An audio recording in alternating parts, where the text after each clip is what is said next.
কতো পলাই সাৰিব নোৱাৰিব শ্যামকানু আৰু সিদ্ধাৰ্থ। শ্যামকানু সিদ্ধাৰ্থৰ বিৰুদ্ধে লুক আউট নটিচ জাৰি কৰা হৈছে। বিদেশলৈ পলায়ন কৰিব নোৱাৰিব শ্যামকানু সিদ্ধাৰ্থই আৰু শ্যামকানু সিদ্ধাৰ্থক লৈ ডাঙৰ মন্তব্য মুখ্যমন্ত্ৰীৰ। ব্যক্তিগত সম্পৰ্ক বাদ দি ন্যায় দিব লাগিব জুবিনক। বিচাৰ নোহোৱাকৈ সহজে এজনকো এৰি নিদিওঁ। মুখ্যমন্ত্ৰী হিচাপে মই ৰাইজক প্ৰতিশ্ৰুতি দিছোঁ, আপোনালোকে আইন হাতত তুলি নল'ব। সম্পূৰ্ণ হৈছে GMCHৰ পোষ্টমৰ্টেম ৰিপৰ্ট। ন্যায় নিদিলে 26ত আমাক আপোনালোকে কিয় ভোট দিব, এনেদৰে কৈছে মুখ্যমন্ত্ৰীগৰাকীয়ে। মুখ্যমন্ত্ৰীয়ে প্ৰতিশ্ৰুতি দিছে যে ব্যক্তিগত সম্পৰ্কৰ ওপৰলৈ গৈ ন্যায় প্ৰদান কৰিব লাগিব জুবিন গাৰ্গক। বিচাৰ নোহোৱাকৈ সহজতে এজনকো এৰি যাবলৈ নিদিওঁ। যি ধৰণৰ সামাজিক মাধ্যমত চৰ্চা হৈ আছে তাৰ পিছতে প্ৰতিক্ৰিয়া। মুখ্যমন্ত্ৰী হিচাপে মই অসমৰ ৰাইজক প্ৰতিশ্ৰুতি দিছোঁ। সামাজিক মাধ্যমত বিভিন্ন ধৰণৰ চৰ্চা হৈ থকা দেখিবলৈ পোৱা গৈছে। মুখ্যমন্ত্ৰীগৰাকীৰ সৈতে শ্যামকানু মহন্তৰ ফটো ভাইৰেল হৈ থকা দেখিবলৈ পোৱা গৈছে। কিন্তু সেই সকলোবোৰক এতিয়া নস্যাৎ কৰিছে মুখ্যমন্ত্ৰীগৰাকীয়ে। মুখ্যমন্ত্ৰীগৰাকীয়ে কৈছে ব্যক্তিগত সম্পৰ্ক দূৰৰ কথা, ব্যক্তিগত সম্পৰ্কত গৈ জুবিন গাৰ্গ ঊৰ্ধত, আৰু ব্যক্তিগত সম্পৰ্কৰ ঊৰ্ধত গৈ আমি জুবিন গাৰ্গক ন্যায় প্ৰদান কৰিব লাগিব। মই প্ৰতিশ্ৰুতি প্ৰদান কৰিছোঁ, আপোনালোকে আইন হাতত তুলি নল'ব। মই মুখ্যমন্ত্ৰী হিচাপে আপোনালোকক প্ৰতিশ্ৰুতি প্ৰদান কৰিছোঁ, জুবিন গাৰ্গক আমি ন্যায় প্ৰদান কৰিমেই। আৰু GMCHৰ ৰিপৰ্ট, পষ্টমৰ্টেম ৰিপৰ্ট ইতিমধ্যে সম্পূৰ্ণ হৈছে বুলি মুখ্যমন্ত্ৰীগৰাকীয়ে জানিবলৈ দিছে। যদিওবা সেই ৰিপৰ্ট কেতিয়ালৈ ৰাজহুৱা হ'ব তাক লৈ যথেষ্ট প্ৰশ্নৰ উত্থাপন হৈ আছে। আৰু মুখ্যমন্ত্ৰীগৰাকীয়ে আৰু এটা কথা উল্লেখ কৰিছে যে জুবিন গাৰ্গক যদি আমি ন্যায় প্ৰদান নকৰোঁ তেতিয়াহ'লে 26ত আমাক কিয় ভোট দিব।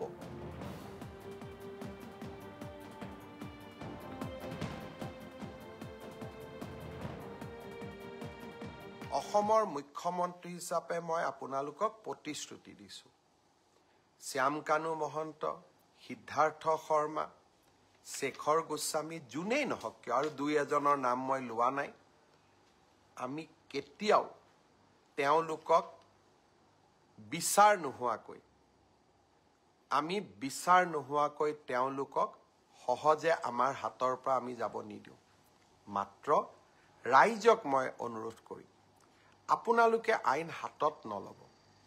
পুলিচ আছে, আৰু অসম পুলিচে যোৱা 5টা বছৰত কৰি অহা কাম আপোনালোকে দেখিছে যে জুবিন গাৰ্গৰ প্ৰতিটো পল, প্ৰতিটো ক্ষণৰ শেষ পল, শেষ ক্ষণৰ হিচাপ আমি অসমবাসী ৰাইজে পাব লাগিব। ধৈৰ্য আমাৰ থাকিব লাগিব, কাৰণ যদি আমি ধৈৰ্য হেৰুৱাই পেলাওঁ তেতিয়াহ'লে আমি আমাৰ মানসিক সন্তুলনো হেৰুৱাই পেলাম, আৰু তেতিয়া আমি আমাৰ আকাংক্ষিত লক্ষ্যত উপনীত হ'ব নোৱাৰোঁ। শ্যামকানু মহন্ত, সিদ্ধাৰ্থ শৰ্মাৰ বিৰুদ্ধে আমি লুক আউট নটিচ ইছ্যু কৰিছোঁ, অৰ্থাৎ তেওঁলোক এতিয়া বিদেশলৈ পলাই যাব নোৱাৰে। পোষ্টমৰ্টেম ৰিপৰ্ট ছিংগাপুৰৰ পৰা আনিবৰ বাবে আমি প্ৰচেষ্টা কৰিছোঁ। গুৱাহাটী মেডিকেল কলেজৰ পোষ্টমৰ্টেম ৰিপৰ্ট ইতিমধ্যে প্ৰস্তুত হৈ উঠিছে।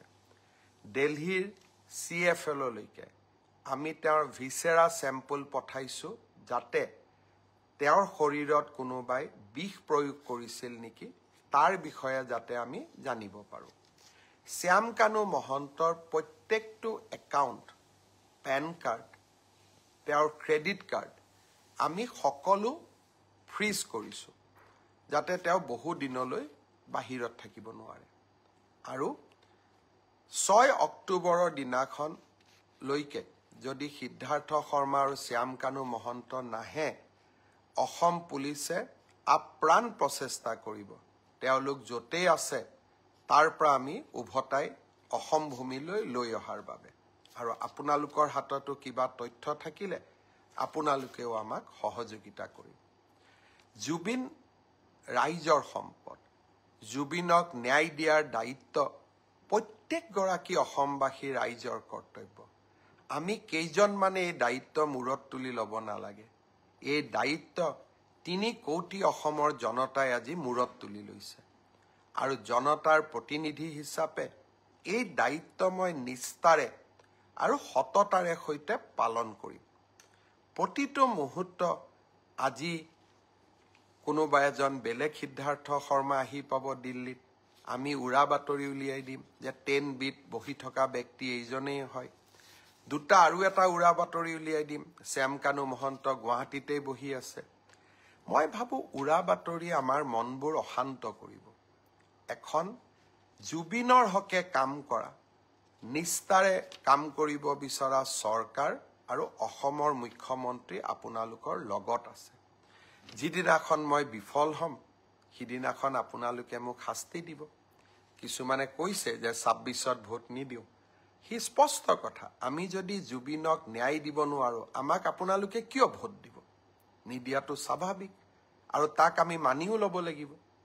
সেইবাবে ৰাইজক মই আকৌ এবাৰ আন্তৰিকতাৰে সৈতে জনাব খুজিছোঁ যে মই মোৰ লক্ষ্যত অটল হৈ আছোঁ, আৰু এই লক্ষ্যত অটল হৈ থাকিয়ে মই কাম কৰি যাম। আজিৰ পৰা 10-12 বছৰ আগতে শ্যামকানু মহন্তৰ লগত কেতিয়াবা উঠা ফটো এখন সামাজিক মাধ্যমত দিব। ঠিক তেনেকৈ অখিল গগৈও শ্যামকানু মহন্তৰ লগত ফটো উঠিছিলে, কাৰণ আমি সামাজিক ব্যক্তি। আজি ৰাতিপুৱাও 50-60 গৰাকী মানুহৰ লগত মই ফটো উঠি আহিছোঁ। কোন কি মইতো নাজানো, কিন্তু এজন সামাজিক ব্যক্তি হিচাপে জীৱনৰ বিভিন্ন মুহূৰ্তত বিভিন্ন সময়ত কাৰোবাক আমি লগ পাওঁ, কিন্তু অপৰাধীক সহায় কৰা সি অসমৰ মুখ্যমন্ত্ৰীৰ দায়িত্ব হ'ব নোৱাৰে। ব্যক্তিগত সম্পৰ্কৰ ওপৰত গৈ আমি জুবিনক ন্যায় দিবই লাগিব, সমাজক আমি সন্তুষ্টি কৰিবই লাগিব, আৰু এয়া মোৰ দায়িত্ব আৰু কৰ্তব্য। মই মাত্ৰ এটাই অনুৰোধ কৰিম, অসমক নেপাল বনাম বুলি নক'ব।